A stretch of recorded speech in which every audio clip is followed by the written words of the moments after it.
The veterans leaving the military and looking for work are returning to a job market with a need for skilled labor workers. Here in Michigan, there's a gap that can be filled with veterans. Hello and thanks for joining us. I'm Laurel Hess and this is Comcast Newsmakers, joining you on location from the state capitol in Lansing.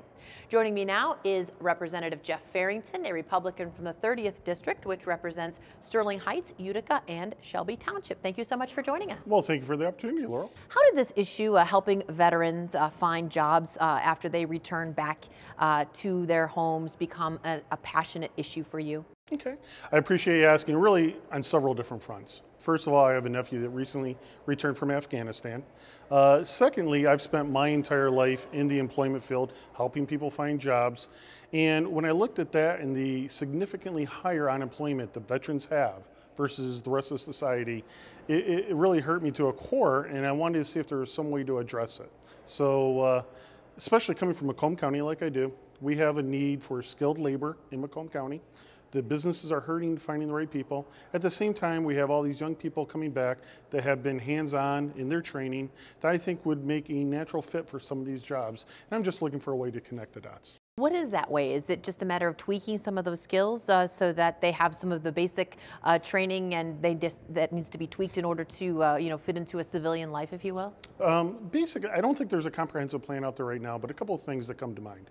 First of all, I know the administration is working on some kind of one-stop shop so that the veterans are aware of the many benefits that are out there and available to them.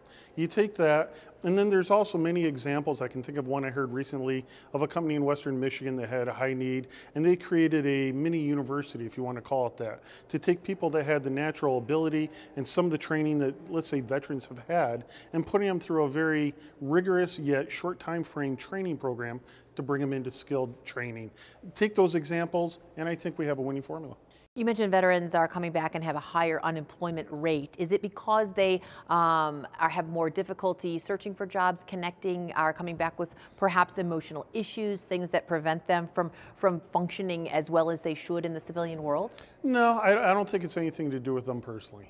Quite honestly, I think it's just trying to match those skill sets that they have with what society has out there in the job field, and making sure that people are aware of the skills that they can bring to the table.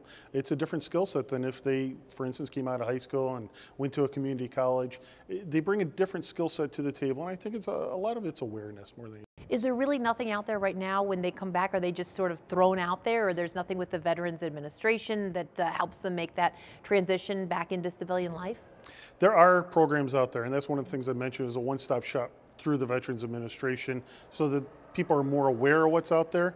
But secondly, I don't think we're doing a good enough job, and we have to get better at making sure the actual benefits tie into the needs that are out there. And then hopefully I would imagine you would like to hear back from Michigan employers that they're hiring and having very large success stories with veterans. Absolutely.